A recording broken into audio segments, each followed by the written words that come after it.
Good morning मेरे दोस्तों।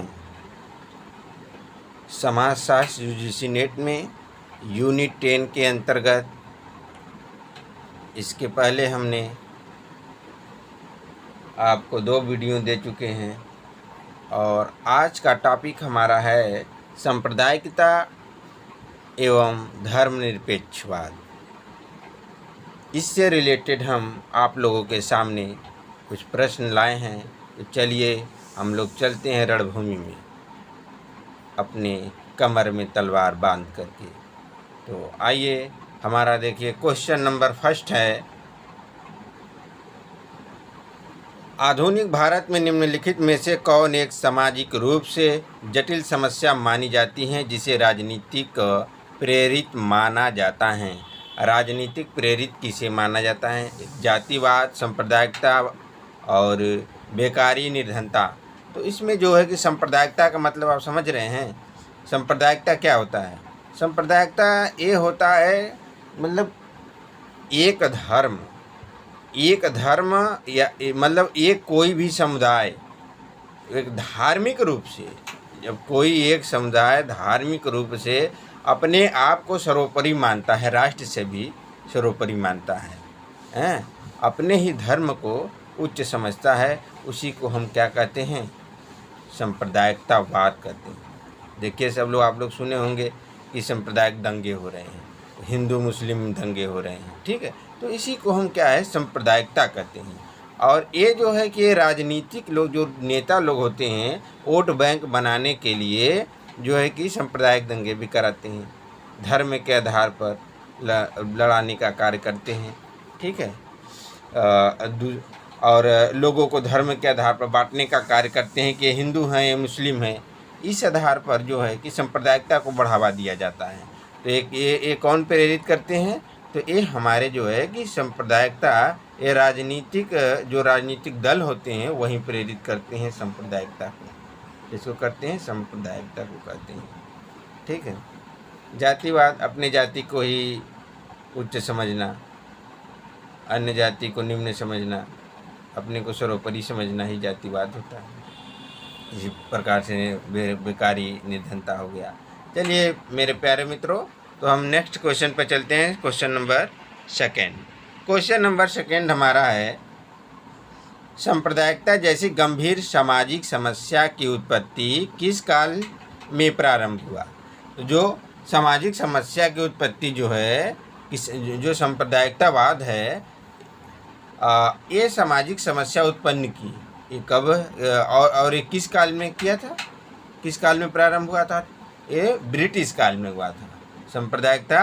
क्योंकि देखिए अंग्रेज क्या करते थे, वो अंग्रेज भी एक कार्य किए थे, एक नीति अपनाए थे, फूट डालो और नीति करो, ठीक है। फूट डालो और नीति करो कि मतलब जब एकजुट होंगे भारतीय, तब जो है कि हमें जो है कि खदेड़ के भगा सकते हैं। मगर इनमें अगर फूट डाल दिया जाए, आपस में लड़ जाएंगे, तो फिर आप लोग जानते हैं कि एकता में शक्ति होती है। इसलिए जो है कि अंग्रेज़ों ने भारतीयों में फूट डालो और नीति करो या शासन करो का नीति अपनाया, ठीक है। तो इसमें जो है कि सांप्रदायिकता जैसी गंभीर सामाजिक समस्या की उत्पत्ति किस काल में प्रारंभ हुआ था? तो यह ब्रिटिश काल में प्रारंभ हुआ था, ठीक है। नेक्स्ट क्वेश्चन हमारा है, सांप्रदायिकता की समस्या संबंधित है। सांप्रदायिकता जो है कि किस समस्या से संबंधित है? तो सांप्रदायिकता जो है कि धार्मिक स्वार्थ, क्या है? धार्मिक स्वार्थ। लोग अपने ही धर्म को उच्च समझते हैं। आपको अभी हम ऊपर बताए हैं कि जो अपने धर्म को ही उच्च समझता है और दूसरे अन्य धर्म को की निंदा करता है, उसे ही हम सांप्रदायिकतावाद कहते हैं, सांप्रदायिकता कहते हैं, ठीक है। तो हमारा अगला क्वेश्चन हो जाएगा क्वेश्चन नंबर 4, सांप्रदायिकता का तात्पर्य। सांप्रदायिकता का तात्पर्य क्या है?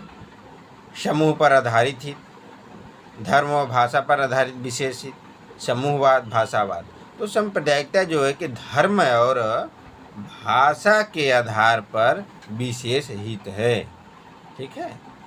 अगला क्वेश्चन हमारा है, सांप्रदायिकता सांप्रदायिकता में किस हितों को सर्वोपरि माना जाता है? तो यह अपनी एक समूह को, जो धर्म के आधार पर जो समूह होते हैं, ठीक है, उसको हम क्या कहते हैं? उसी को हम सांप्रदायिकता कहते हैं। वो अपने आप को क्या मानते हैं? सर्वोपरि मानते हैं, यानी कि समूह विशेष का हित, अपने विशेष समूह का ही बस वो हित चाहते हैं और किसी समूह को वह हित नहीं चाहते हैं। इसीलिए तो सांप्रदायिक दंगे होते रहते हैं, मतलब कि वो अपने आप को ही बस वो सर्वोपरि समझते हैं। ठीक है। अगला क्वेश्चन हमारा है क्वेश्चन नंबर 6। देखिए क्वेश्चन नंबर 6 है, अंग्रेजों ने सांप्रदायिकता की भावना का संचार किस रूप में किया? तो अंग्रेजों ने सांप्रदायिकता की भावना का संचार जो है कि फूट डालो और नीति करो शासन। क्या किया था? फूट डालो और शासन करो के नीति के अनुसार जो है उन्होंने सांप्रदायिकता की भावना उत्पन्न किया था। लोगों में लड़ाने का कार्य किया था, फूट डालो और शासन करो के नीति से। ठीक है। तो इसी क्रम में हमारा अगला क्वेश्चन है क्वेश्चन नंबर 7। क्वेश्चन नंबर 7 है, सांप्रदायिकता को किस रूप में जाना जाता है? जो धार्मिक आधार पर मतभेद का परिचायक है। तो यह समुदाय विशेष के हित भेद, समाज विशेष के हित, संस्था विशेष के हित, ये सभी। तो यानी कि ये जो हमारा सांप्रदायिकता है धार्मिक आधार पर मतभेद का परिचायक है। तो ये धार्मिक आधार कौन सा धार्मिक आधार है? तो समुदाय विशेष के हित में भेद के लिए, समुदाय विशेष के हित में। ठीक है। नेक्स्ट क्वेश्चन हमारा है क्वेश्चन नंबर 8।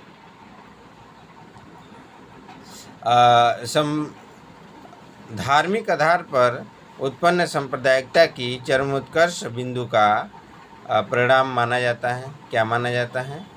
जब चरमोत्कर्ष बिंदु पहुंच जाता है, जब धर्म के आधार पर सांप्रदायिकता, तो क्या हो जाता है? तो सांप्रदायिक दंगे हो जाते हैं। क्या हो जाता है? सांप्रदायिक दंगे हो जाते हैं। इसी क्रम में क्वेश्चन नंबर हमारा 9 हो जाएगा। क्वेश्चन नंबर 9 है हमारा, निम्नलिखित में से किसी सांप्रदायिकता का एक मूल कारण माना जाता है? सांप्रदायिकता के एक मूल कारण किसे कहा जाता है? एक संकीर्ण मानसिकता। जब किसी धर्म के अनुयायियों या किसी जो है कि धार्मिक समुदाय के की जो मानसिकता संकीर्ण हो जाती हैं, बस केवल संकीर्ण यानी कि अपने आप को ही सोचती हैं, अन्य धर्मों या को जो है कि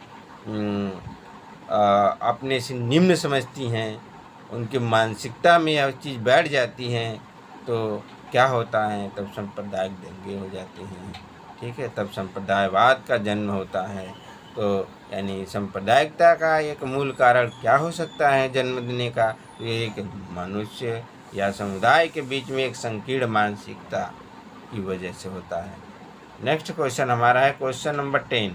क्वेश्चन नंबर 10 है, सांप्रदायिकता का मुख्य कारण क्या है?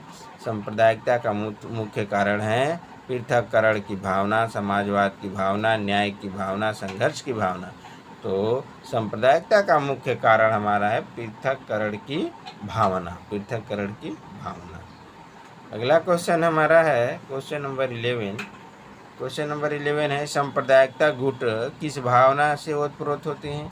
तो सांप्रदायिकता गुट जो है कि संकीर्ण भावना, धार्मिक कट्टरता, धार्मिक भावना, नैतिक भावना। तो ये आप लोगों को हम बताएं कि सांप्रदायिकता का मतलब हो गया धर्म हो गया। ठीक है। धर्म यानी कि धर्म की जो धार्मिक जो कट्टरता होती है वही सांप्रदायिकता की गुट कही जाती है या सांप्रदायिकता की भावना को उत्पन्न करती है। तो ये हमारा 11 का हो जाएगा बी। इसी क्रम में हमारा क्वेश्चन नंबर 11 तो हो गया। क्वेश्चन नंबर हम आते हैं क्वेश्चन नंबर 12। क्वेश्चन नंबर 12 हमारा है, किस भावना से सांप्रदायिकता को बल मिलता है?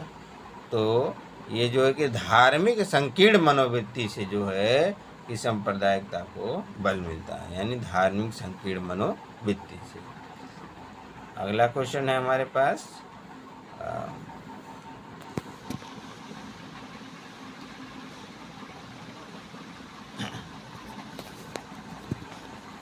सांप्रदायिकता सामाजिक व्यवस्था में उत्पन्न करती हैं। सामाजिक व्यवस्था में क्या उत्पन्न करती हैं? यह द्वेष वैमनस्य, एक द्वेष वैमनस्य को पैदा करती हैं सांप्रदायिकता। ठीक है, अगला क्वेश्चन हमारा है क्वेश्चन नंबर 14।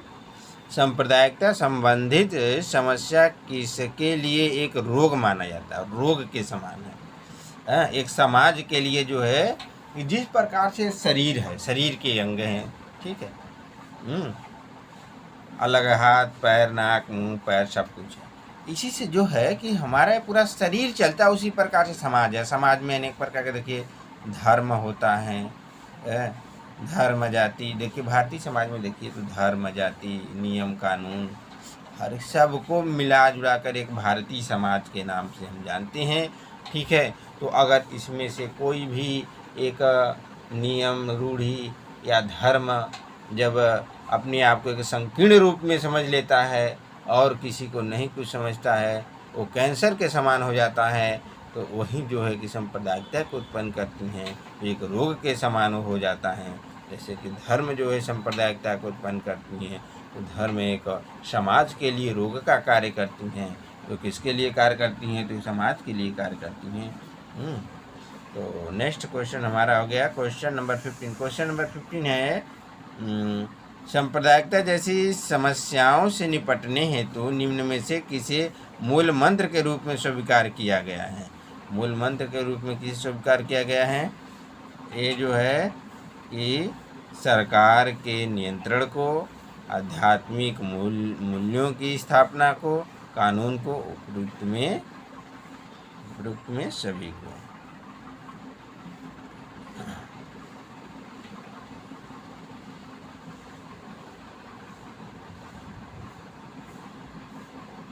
अगला क्वेश्चन हमारा है क्वेश्चन नंबर 16। सांप्रदायिकता को समाप्त किया जा सकता है। सांप्रदायिकता को कैसे समाप्त किया जाता है? राष्ट्रीय एकता को प्रोत्साहित करके, स्थानीय एकता को प्रोत्साहित करके, दोनों इनमें से कोई नहीं। तो जो है कि हम सांप्रदायिकता को कैसे समाप्त किया जा सकते हैं?